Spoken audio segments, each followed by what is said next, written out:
and listening to Sun FM TV on Channel 91 on Topstar and radio on 88.5 FM on the Copperbelt to 95.5 FM in Kapiriamposhi, Central Zambia on 95.1 FM.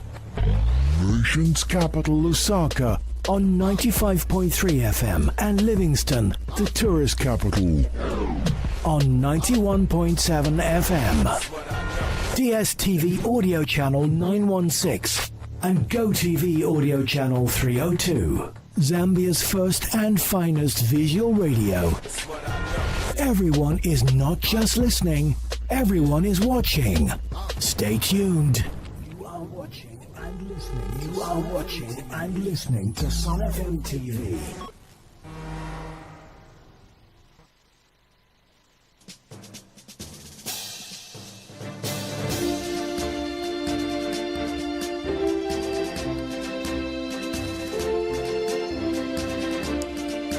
Let's get into around the world news for this Monday. Responders are clearing debris off streets, pumping water from buildings in China's Fapin after torrential rains. Recovery efforts were underway after torrential rains in northern China's Fuping County overnight from Friday into Saturday triggered flash floods and landslides. Authorities confirmed extreme rainfall levels with the Fuping station in boarding recording 300 and I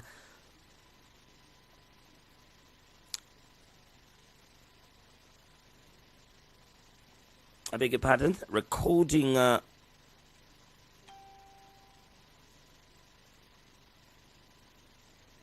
footage captured on a Sunday shows flooded residential areas, a collapsed footbridge, and overflowing rivers with heavy machinery clearing debris. Rescue workers used water pumping motors to drain homes while locals assisted in repairs. People are now either in townships or towns, including local residents, are actively repairing this road. A local resident stated authorities have issued level IV alerts for flooding and geological disasters and the level 3 alert for rainstorms.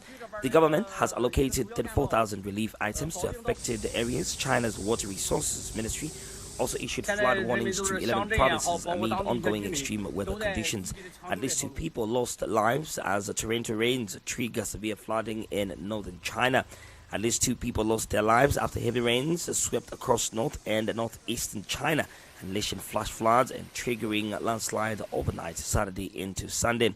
Footage filmed at night shows the river flowing its banks with turbulent waters uprooting trees and bushes on their way.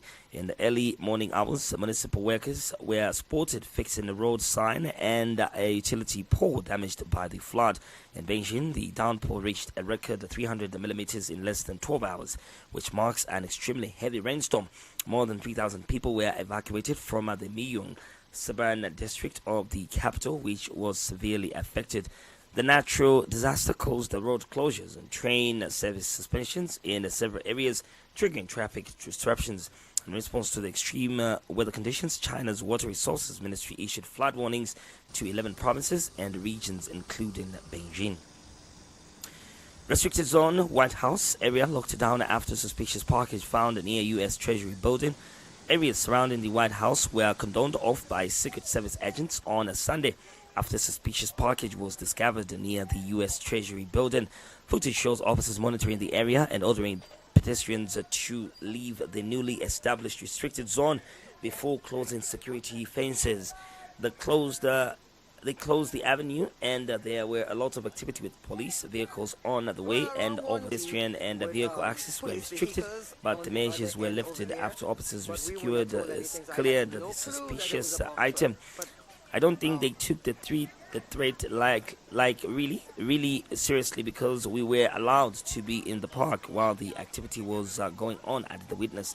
According to authorities, a man climbed the fence near the White House at around 2:30 p.m. local time and left a suspicious package on the sidewalk by the Treasury building.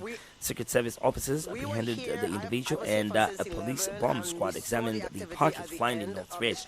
The suspect was taken to a hospital for evaluation and will face charges, including unlawful entry, temporary road closures, were implemented during the investigation, but no individuals within the White House complex were at risk.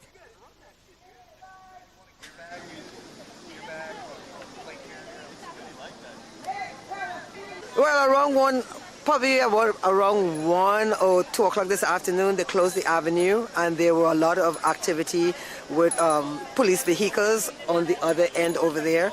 But we were not told anything, so I had no clue that it was a bomb threat. But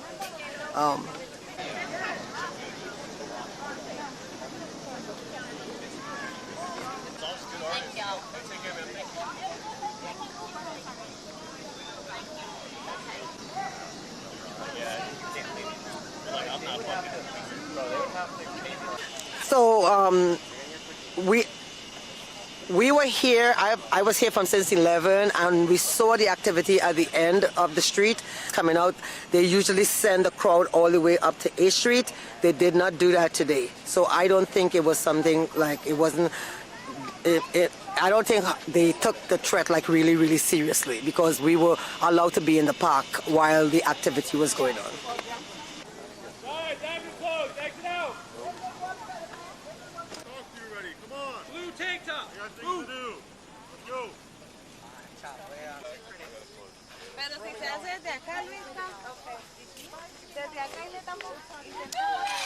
Let's get into more around the world news for this particular morning. From the United States, we get to more news. Anti-Balaka leaders convicted for war crimes. Victims groups demand reparations. The long-awaited verdict by the International Criminal Court in the case of 2 anti-Balaka militia leaders sparked strong reactions in the Central African Republic's capital, Bangui. After 7-year trial, Patrice Edouard Ngaisona and Alfred Yekatom, also known as Rambo, were found guilty of war crimes and crimes against humanity linked to autocracies committed during the country's civil war. And Ngaisona committed the real crimes, and the International Criminal Court has ruled, which is perfectly normal, said Amata Bazal, a shop seller in the PK5 district. So as a Central African, what I want to say is that the criminal court has done its job. Representatives of the victims also expressed relief while calling for reparations. What the victims expect from the court: some lost their lives, others are still here. They are orphans, widows, and even widows, said Landry Mokopala, president of the Victims Association. This has gone on for far too long. That was our concern, but now the court has ruled. We can only accept the judge's decision, and we ask the court to continue the process toward reparation and the compensation of the victims, Mokopala added. The ICC's presiding judge, Bertram Smith, read harrowing details from the Hague, describing attacks carried out by the anti-Balaka militia, including the murder, torture, and other brutal acts. The violence resulted in thousands of deaths and displacement of hundreds of thousands of people, while the mosque, homes and shops were looted and destroyed. Gassiona, former president of the Central African Football Federation and the Yakatom, a former soldier and a member of parliament, were arrested in 2018 and transferred to the ICC. Yakatom was sentenced to 15 years in prison, while Ngaisona received 12 years, both denied all charges against them. Europe ablaze, wildfires engulf forest in Bulgaria's Blagograd district. Fierce wildfires tore through forest in Bulgaria's Blagograd district, about 50 miles south of Sofia, as authorities struggle to contain over 200 blazes burning across the country amid the extreme heat on Sunday. Footage shows a massive fire stretching for miles through the forested hills at night, with thick smoke blowing into the sky and shrouding the landscape. Firefighters this morning, the wind was changing direction and strength, creating a difficult situation for extinguishing the fire.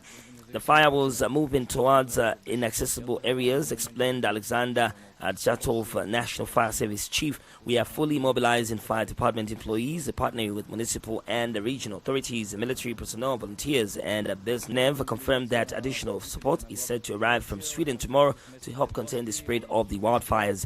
Authorities report that over 200 wildfires are raging across Bulgaria, destroying homes and forcing evacuations as thousands of acres have been banned. 11 regions remain under red alerts for extreme temperatures, with no casualties having been reported so far. Todera to run for third attempt to answer call for Central African people after amending Constitution. Central African Republic President Faustin Archange Todera made the widely expected announcement on Saturday that he will run for a third term in the December election. The car leader spoke during the Congress held by the United Heart Movement, attended by hundreds in Bangui. Footage shows press seen delivering a speech to welcome him, and another can be seen marching with the party flag. My response can no longer be delayed. In response to the multiple calls for the Central African people from east to west, north to south, from the diaspora who have witnessed our achievements and in the line with the wishes of the United Heart Movement to stand as a candidate in December 2025 presidential election, Todera told the crowd clearly, I accept. MCU National Secretary Lax St. Clair claimed that the call for Todera to run for a third term the call for Todera to run for third term had come as a surprise to the leader. This success is the nomination of our great champion, Professor Todera, because he himself did not expect it. He declared Todera was first elected president in 2016 following a French military intervention and the deployment of the UN peacekeepers that ended the civil war driven by sectarian conflict. He secured re-election in 2020 in a vote marred by unrest and allegations of fraud by the opposition. In 2023, a new constitution was passed via referendum, allowing him to seek a third term. His supporters have credited him with restoring security and spurring economic recovery, while critics say the constitutional change is aimed at extending his rule indefinitely. Dozens rally at Paris airport after Jewish teens removed from flight in Spain. Dozens of pro-Israeli protesters gathered near the Villuing Airlines counter on Sunday at Paris Orly Airport in response to the recent removal of a group of Jewish teenagers from a flight in Spain. The collective Nous Verons organized the protest following an incident at Valencia Airport where approximately 50 minors returning from a summer camp were taken off a Vueling plane by Spanish police shortly before departure to Paris, according to Vueling and the Spanish Civil Guard.